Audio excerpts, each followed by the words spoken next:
In the Fuzzy Memories podcast, we celebrate the good, the rad, and the fugly of the 80s and 90s. We're three latchkey kids who made it out alive. And in each episode, we break down all the culture that popped, 1 year at a time. Whether it's the birth of legends... I'm Lyme disease free today, and I have Whitney Houston and MTV to thank. Or audacious moves. Imagine also the poor Golden Gate Bridge. You turn 75 and people have a party on you. Yep. I don't want that. Or even confusing PSAs. And the stop, drop, and roll. I mean, I assumed Yes. as an adult I would catch on fire weekly. All the time! We've got a take that will make you laugh. We've also got thoughts on all sorts of random phenomena and the most unmitigated of golf. Why sharks can't be trusted, people can't be trusted, and rivers can't be trusted. It's collusion. Of the highest degree. Uh-huh. You were counseling me to start my remarks with, first of all, bitch. Everyone in that room would have snapped to attention. It's going to be basically coffee lids, shark revenge, and then maybe like Matt Getz. God, we need to do something about him.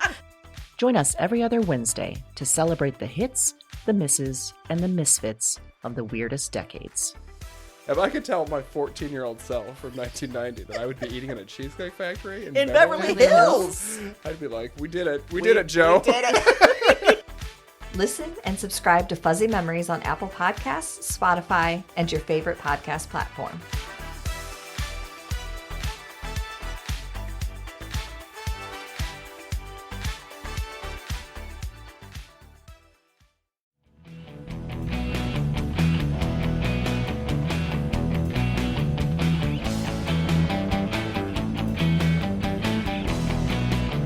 Hello and welcome to Broads and Books. I'm Amy. And I'm Erin, and this is a special Broads and Books bonus episode.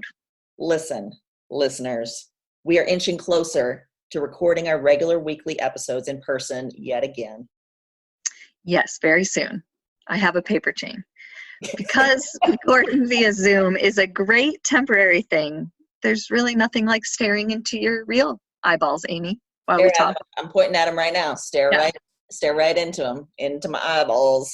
There we go. But, I want to touch your face too, which we never do, but I really want to do it now in the future. Just whenever we're together, I want to appreciate us by touching your face. Yeah, it feels like someone told me I can't, so now I need to. Exactly.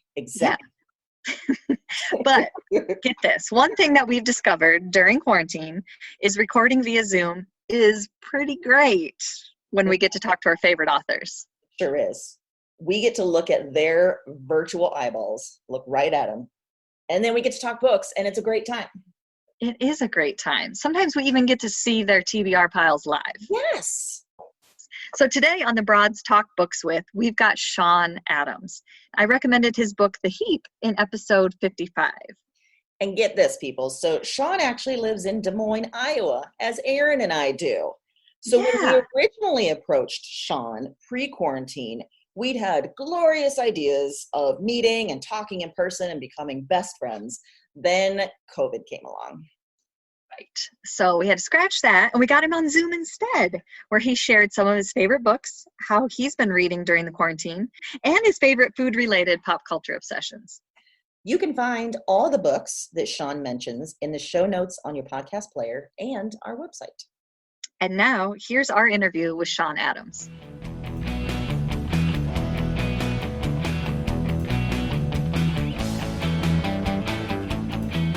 Did you have a favorite book as a kid or a teen, one or a couple? And what do you think it was about that book that made it your favorite? I specifically remember reading this book when I must have been in, like late grade school, and it was called The Education of Robert Nifkin by Daniel Pinkwater. And I think it's one of those things where it's like, I think of him as very famous, but he might just actually be from the area I grew up.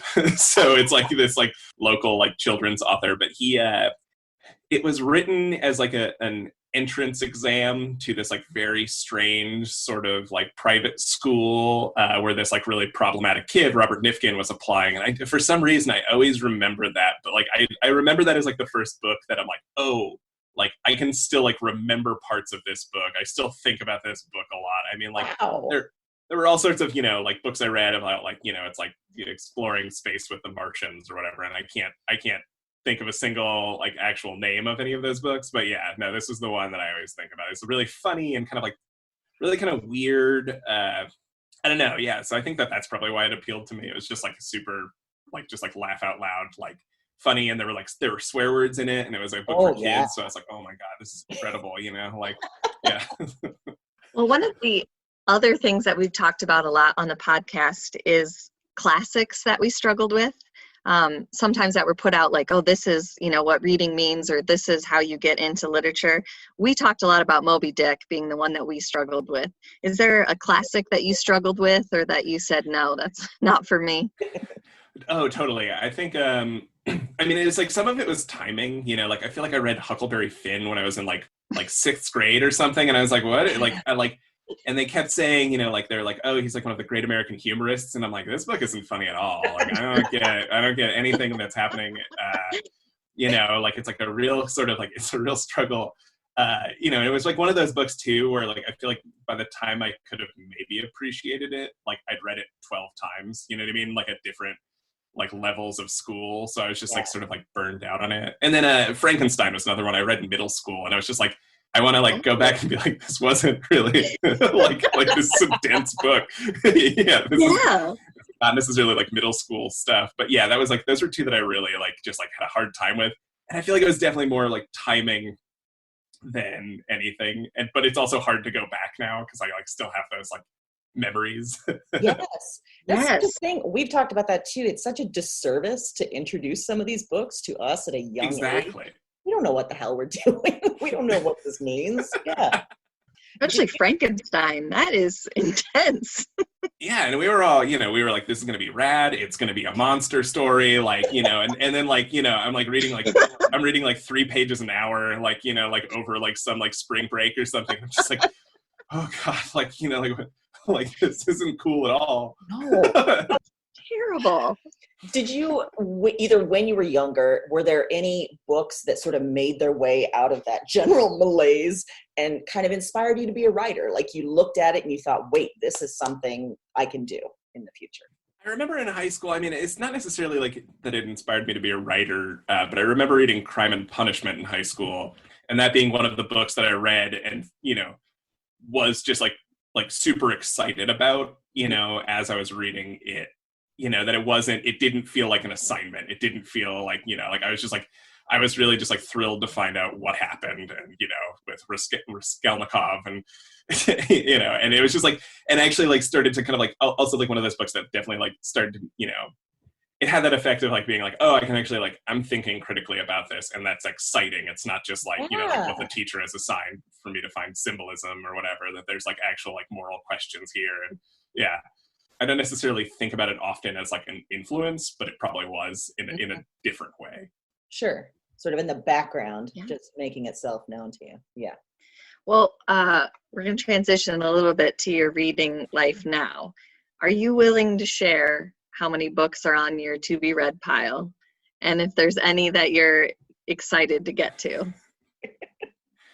Actually, it's like behind me, and I've actually just been adding to it slowly and being, and I'm not a super fast reader, and so that's part of the problem. Like, you know, like you go on Twitter and there's people are like, oh, like I've read this in one sitting, and I'm like, you know, like I would have been up for 4 straight days if that was, you know, if I read something in one sitting. There's probably about 10 books. A few that I'm excited about. We Ride Upon Sticks by Quayne Barry that just like came out fairly recently. It's supposed to be super funny. It's set in the 80s, and it's like, I think like it's like sort of like field hockey and like the dark arts and all of these. Oh my God, I have to add that. Yeah, it was one of those ones that I saw like a blurb about it, and I was like, oh yeah, I gotta check that out. That seems like right up my alley. There's another more recent one that came out is like Barn 8 by Devil and Unferth, which is like a book about chicken heist. But yeah, and then some other like just kind of exploring some older stuff. Like my knowledge of like kind of like vintage classic science fiction isn't kind of as good as I would like it to be. So I'm trying to like, I want to read some Samuel Delany. I have a few of his like kind of like early novellas on there. And so, yeah, so that's kind of like on the reading list as well. Yeah. Have you found, Aaron and I have talked a lot lately, actually, about how our reading has changed during quarantine. And at first, we were both kind of struggling to stay concentrating, to get into books. Have you found your reading has changed at all? Yeah, a little bit. I find it just sort of difficult. Like it's one of those things that I need to read a few pages when I wake up, or else I just don't read for the day. Basically, it's like one of those things. Like if I read when I get up, I'll revisit it throughout the day. But otherwise, I'll just sort of get caught up in sort of like the malaise. Basically, it's easy to fall into that thing where you're like, oh no, I should get my work done, but then you just like hang out and read the news, and then you're not happy, and then you don't have any time to read, and you've spent the whole day staring at your computer screen. Yeah. So it's kind of like that's how I've been trying to fight it. But yeah, there was especially like early on, it was just like I just like wasn't really like doing anything, no reading, no writing. I was just like Yeah, it was pretty difficult. Of the books that you have been able to read, either recently or even in the last few months, has there been a book that's really surprised you? Something that really jumped out at you? Totally. So the two books I've read recently that I just like loved, that I've been kind of reading like during this sort of like stay at home time. I read The Dog of the South by Charles Portis. And it's just so funny. Like, it's just it's one of those books that I'd heard it was just like hilarious. He wrote True Grit. So I think like a lot of people think of him as a Western author. And I think, he is in a lot of ways, but The Dog of the South is more modern. It's like set in the 70s when it was written, or the 60s or 70s. I forget exactly when, but it's this man, his wife runs away with her like ex-husband, and they run away to Mexico, and he's just sort of following them, but then he like picks up people along the way. It's one of those, like, it seems like a really like, it's going to have this extremely driven sort of like road trip plot. And then it just totally meanders all over the place. It's just a lot of like quirky characters and a lot of like, just like real fun, sort of like weird, just interactions, like really sharp dialogue. I don't know. So I loved that one. It was just like so funny. It was the perfect read. It was like sort of like got me back into reading a little bit, like, because it was just like kind of this sort of easygoing, like flowy, just, like a lot of dialogue, a lot of people, just like a lot of funny people, just sort of, like kind of like expressing their bonkers opinions about all sorts of things that don't make any sense. And so, yeah, so it's just kind of like a fun, plotless and yet not necessarily like plotless, but there's like a lot of momentum. Mm-hmm. And then the other one I read was The Seas by Samantha Hunt, that I really love that. It's I think it's from 2005. I think I have this old copy of it. I think it's been like re-released by like Tin House. It's basically the story of this woman who lives in this seaside town, who believes she's a mermaid. And then she's like, it's like the town struggles with like a lot of alcoholism, and she's kind of like her one friend in town is this kind of Iraqi war veteran who is kind of like struggling with PTSD and alcoholism himself. But it's kind of like this like weird thing where like I feel like there are a lot of books like that where you're kind of like, the question is this an insane person, or is this the only correct person in this world? Like, are they the only one who actually sees what's happening? And I think like she pulls that off, like that balance off really well. And I think like there's not necessarily like this driving plot line necessarily, but it's just a lot of short chapters, a lot of very bizarre, just sort of like, it's like sort of like you can't totally tell like what's in her head and what's actually happening. And yeah, it's also kind of like beautiful in this like weird, funny sort of way. So yeah, highly recommend The Seas. And I want to check out her other book too. So that's like, it's definitely like, I'm like, it's always fun to find an author and you're like, oh, great. Yeah, I read other stuff. Yay. Yeah, exactly. Yeah. She has a collection of really short stories, The Dark. And if you, I bet you would like that as well. Oh, I bet. Yeah. I mean, yeah, for sure. I'll have to check that out. Well, you've mentioned a few, chicken heists, things like that. Where do you find your book recommendations?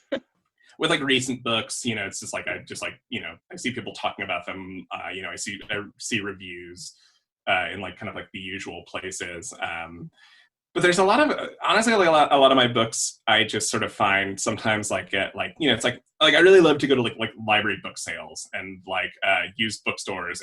You pick something up on a whim and then like that becomes like one of your favorite authors now because you know, that you bought like a used copy and now you buy all of their new stuff that comes out.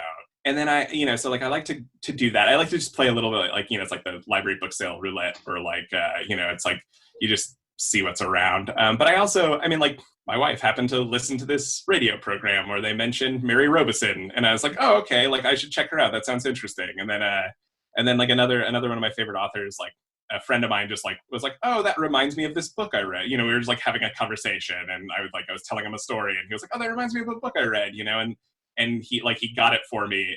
And then it's like I've read everything else by this guy now. So like, you know, and it's just like, you know. Yeah, so kind of all over the place, really. Bad part about doing a podcast with a good friend that reads is that I have added so many because of Amy. She's always like, oh, I read this book. Now I have to read it. Well, and that actually, like, that's how, you know, Erin first read your book, The Heap, and then she talked about it, loved it, and so then she let me borrow it, and I was like, well, shit, now I have to, like, read this in between before all these other things. So we do this a lot, but...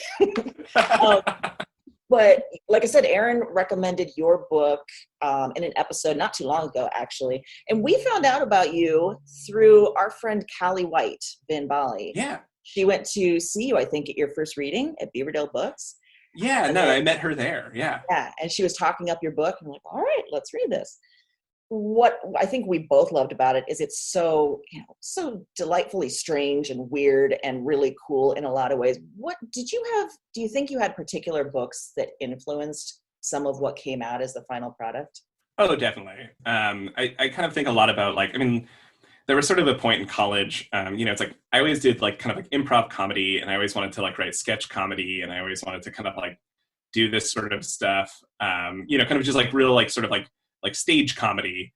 And because I felt like that was kind of like where my sense of humor was at. And then I remember reading, I read Pastoralia by George Saunders in college. Like, it's like I think it's his second collection. And I was just like, it was like one of those things where I was like, oh, I didn't realize like you could do this. I didn't realize like these sorts of jokes were allowed in like, you know, like capital L literature. And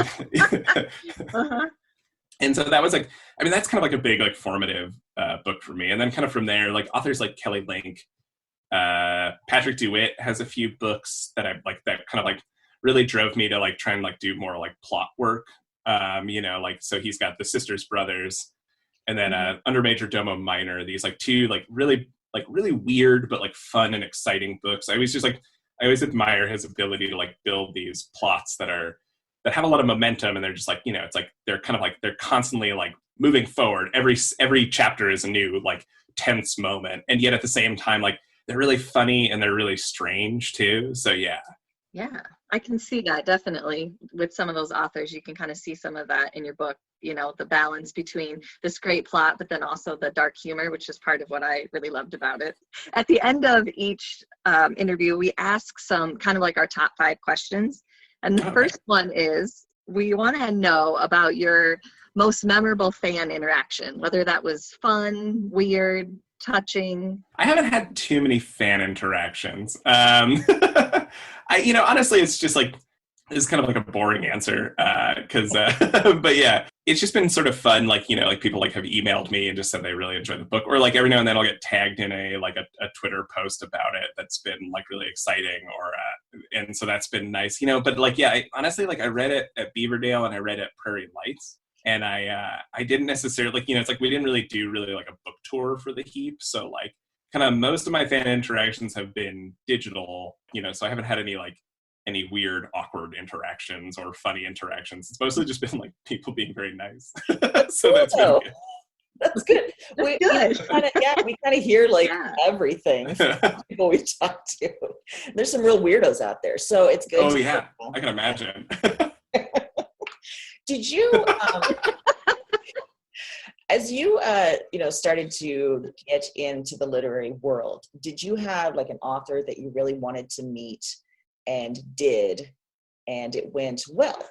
I mean, I think that there were in grad school, it was exciting because, like, you know, it's like I found out Rebecca Mackay was going to be like one of the visiting faculty members, kind of like in the summer between it's like my first and second year, and so like I read I read her 2 novels at that point, because this was before The Great Believers and her collection as well, and so like, and I just like I loved them, I just was like, so like there's one about a librarian who like steals a child, and there's one about this like old house in like the Chicago suburbs that's kind of a writing retreat and things, and I just like love those books, and so I was kind of like really excited to work with her on my thesis and stuff like that, and so kind of, and then actually meeting her, and she was like nice and cool as you would hope, basically. So that was kind of one of my nice interactions.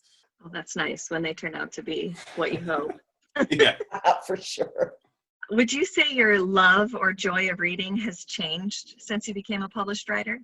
Not really. I've probably been reading a lot more like recently released books. Maybe that would be like the one thing. Like I feel like it used to be just kind of more of a sort of whatever I could, like whatever I wanted to, I would, like I'd find out about this book from 2005 and I'd read it, or I'd read about, this book that's just sort of been on my list for a while. And I've kind of like, and I might not necessarily like read a lot of books just as they come out unless they're by, an author that like I've been waiting for, but kind of also I feel like finding out a little bit about like how it all works and like sort of like how important things are like right away. So maybe that's the only like real way in which it was like really changed. I mean, for the most part though, like I still kind of like, and it hasn't necessarily like turned me into a curmudgeon or like, like I don't, they're definitely, yeah. I would say like grad school probably has changed the way I read, more than like the publication process in some ways. Thinking about, some of the books, and this could have been throughout your reading life, it could have been recently. Do you think there's a book that you would either ask or demand that everyone should read? It's, I'm just going to answer selfishly because I want more people to read it, not necessarily because I'm like, oh, this would change the world, if more people read this author, Yeah.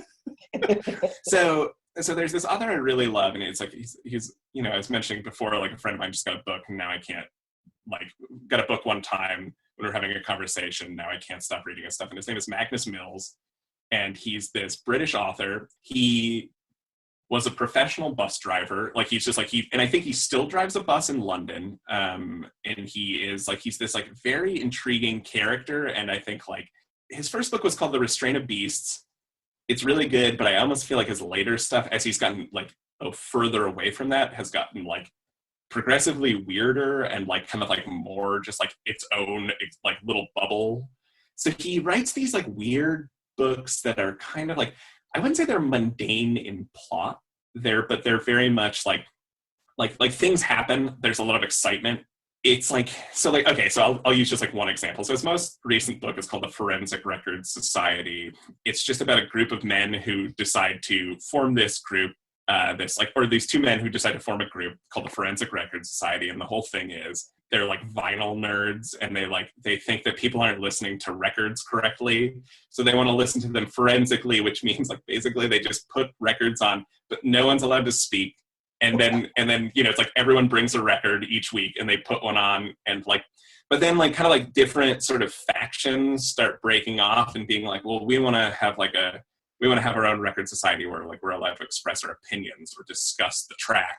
And then this other kind of like this whole different record society starts up where it's like the guy basically becomes a cult leader, and like people go and like hear his opinions on records. It's just this like things kind of ramp up and ramp up and ramp up, but like it's all about the record society. You'd never like his classic thing is sort of like you never actually hear what's going on in a character's life. Like if it's about the Forensic Record Society, like there's never anything about like any of these characters' jobs or, it's like, or like their relationships outside of this one thing. It's just he builds these very narrow little worlds, and I don't know, I just like can't get enough of them. So like he's one of my favorites. And then actually while I was talking, I thought of another book that's maybe a little bit more productive. And it's called Abbott Awaits by Chris Batchelder.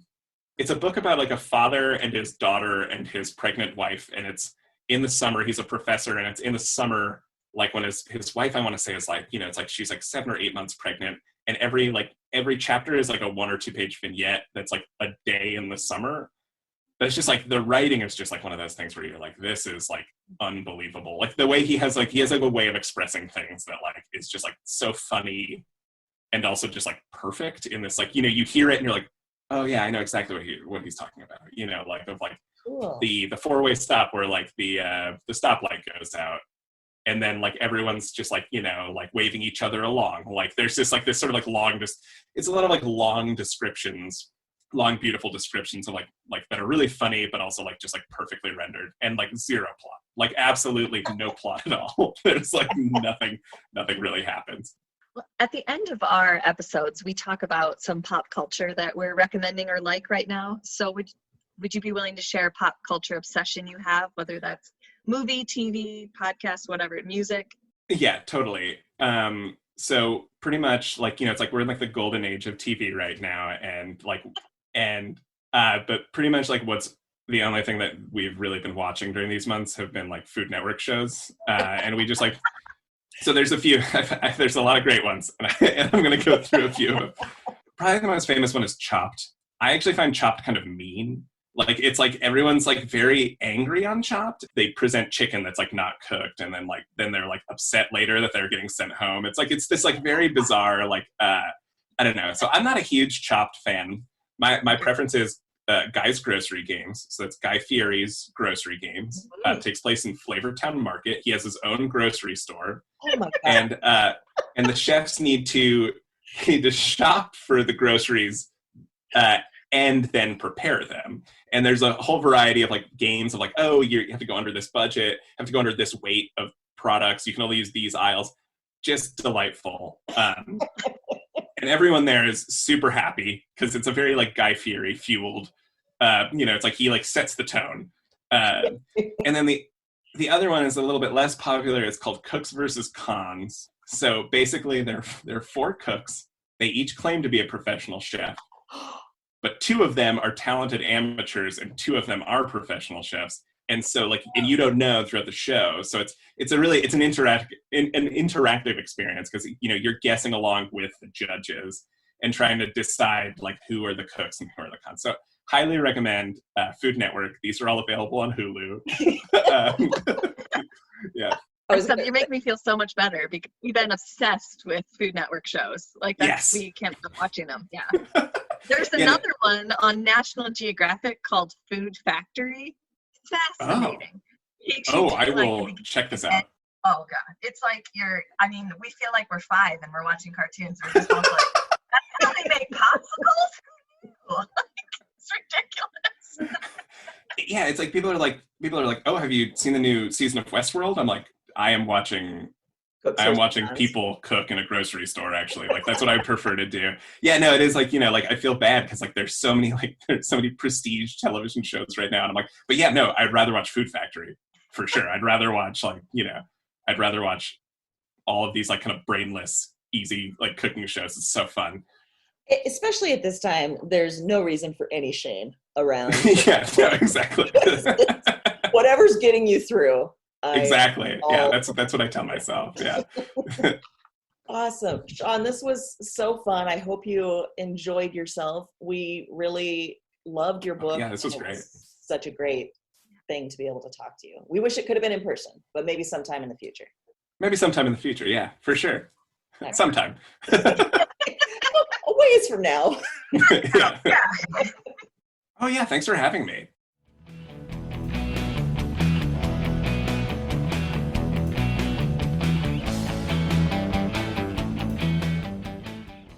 So Erin, we just talked to Sean Adams. And it was as enjoyable as I hoped that it would be. Yeah. It is a cool feeling to know that he's right here in Des Moines and, you know, he was just a few blocks away, even though it felt like it was so far away. But that also means that in the future, that plan of us making him our best friend can still work. Like That's true. He's in the vicinity. That's we can true. bring him into our orbit. So still in the plans. Yes. Mm-hmm. We could just randomly invite him to things constantly until he shows up. Look, I know we just talked via Zoom, but, you know, I think you should come to my birthday party. So.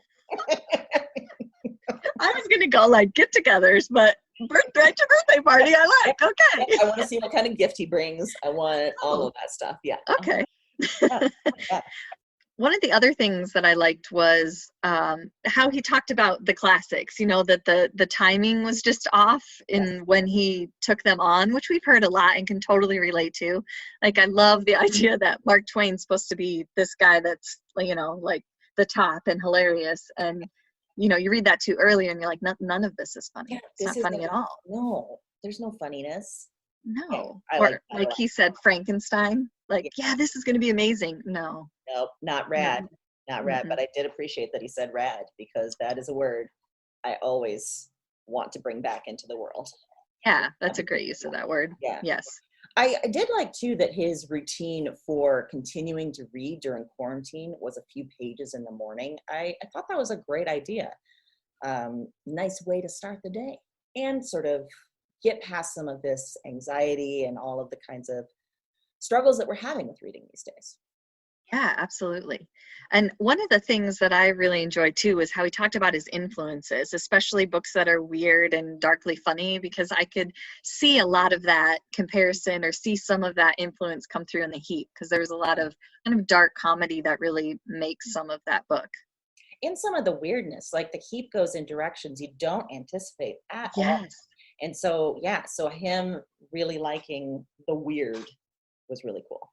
Yeah. I like that he gets his recommendations from friends, and reminded us that the inherent problem with doing this podcast is that now we have all of those books on our to be read pile as well.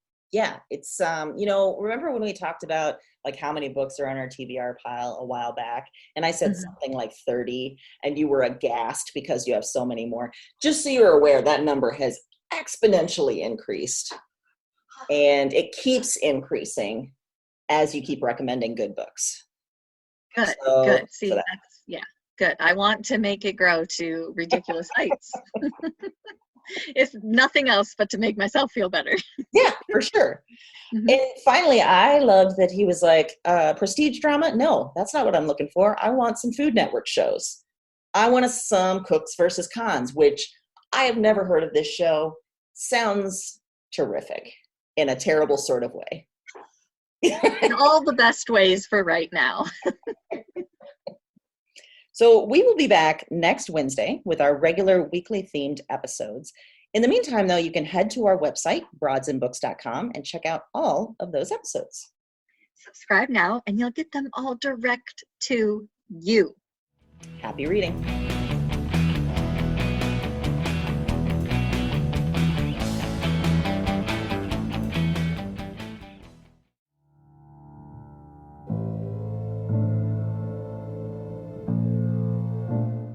I'm up again. Same night, another dream. Before trying this recording thing, I didn't remember much of anything of these dreams. I didn't remember much from any of the women. And one night of doing this, and it's broken things open. The dreams they're in me, and they're coming out of me, and Talk to me. I am not broken. I am the most whole, most real. cause their despair. I wait for the word. Witch. Look at the mad woman in her cage. She was a woman with holes inside her. That was the heaviest factor, the final evidence, the heart of the issue. Somehow, you understand this. You hear me. Wherever you are, whatever this is, you... This isn't a dream journal anymore. It's not. It's just fact. Because now this is some sort of record. What are these dreams? Maybe there's a better question. Who are these women?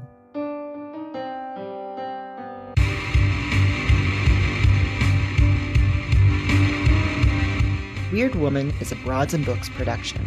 All 9 episodes are available January 10th. Listen and subscribe to Weird Woman on Apple Podcasts, Spotify, and your favorite podcast platform. That's WYRD Woman, wherever you listen to podcasts.